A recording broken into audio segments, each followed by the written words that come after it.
Once upon a time, there lived an enlightened man. His spiritual status was so high that beings of light used to visit him at dawn every day. And he used to keep company with beings of fire, and he used to be invited by the beings of higher realm to their worlds all the time. And despite all that, he loved his solitude and lived a very private life. At the same time, he was obligated to pass on that spiritual knowledge to somebody else before leaving this world. And so when the time came, he started looking far and wide and managed to find just 2 people who showed some interest in that kind of scholarship. So he allowed them to come and study under him. These people started diligently studying day and night and contemplating the nature of reality and the reality of existence and the existence of good and evil in them and around them, and contemplating the mysteries of their soul and time and creation and things of that nature. And as they learned more about it, they realized how important this knowledge was for the entire humankind. So they pestered their teacher that he should make himself known and should allow more people to come and study under him. The wise men warned them that this stuff is not everyone, and everyone is not interested in this kind of stuff to begin with, and that he had tried before, it didn't work.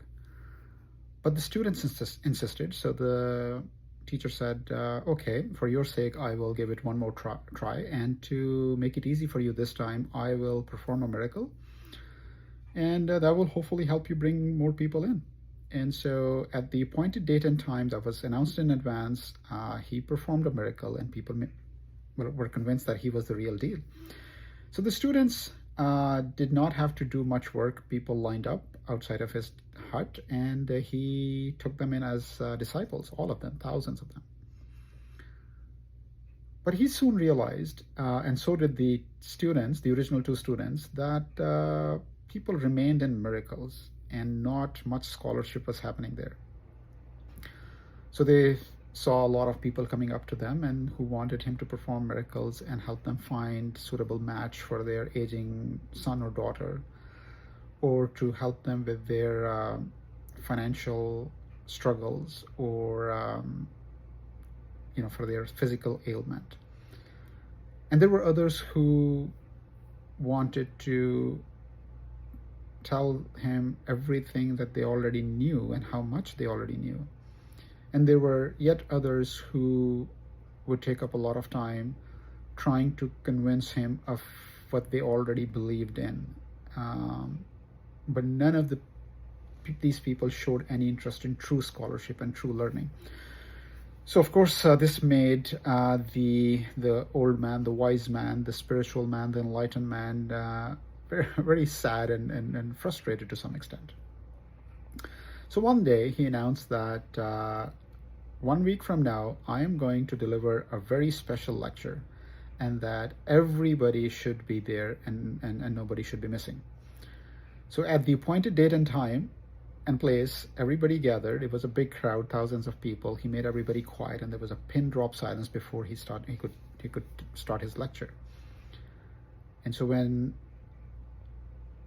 things quietened down, he let out a big fart. And so people were really disgusted, and especially because nobody expected this kind of behavior from an enlightened spiritual man. So everybody left, and only original 2 students were left in the hall. And as they looked at their teacher, he said, it had to be done. Those who were drawn in by the miracle were pushed away by the fart. And so with that, the original 2 students that he himself had recruited, they continued their studies. And it is said that right next to his hut there was a pond, and when he passed away, the waters in that pond became custodian of this story, and they carried that story for a very, very long time, until one day village folks planted a date tree right next to the pond. And as the date tree drew in water from the pond, the story went into date trees.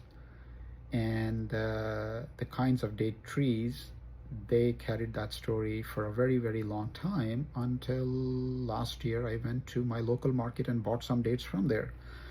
And as I ate one of those dates, that story came into me.